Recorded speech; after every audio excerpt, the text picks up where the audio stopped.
আসসালামু আলাইকুম হুজুর, কেমন আছেন? ওয়ালাইকুম আসসালাম। আলহামদুলিল্লাহ ভালো আছি। তোমরা দুইজন কেমন আছো? আলহামদুলিল্লাহ ভালো আছি। এখানে বসো। বসো, এদিক বসো। হুজুর, জমির ফসল উঠেছে, তাই ভাবলাম আপনার কাছে হিসাবটা নিয়ে বসি। আপনার এই ভাবনাই বরকতের আলামত। বলেন, পানি কিভাবে সেচে? বৃষ্টির পানি না সেচে? হুজুর, সেচের পানি এবং বৃষ্টির পানি দুটাতেই ধান এসেছে এবার। তো ধান কত মন হয়েছে ভাই আপনার? হুজুর, মোটামুটি 50 মণ তো হবেই।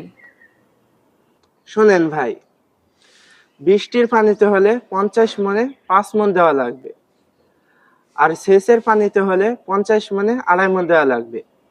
যেহেতু আপনার দুইটাতেই হয়েছে, সেহেতু আপনাকে 3.75 মন অর্থাৎ 150 কেজি ধান দেওয়া লাগবে।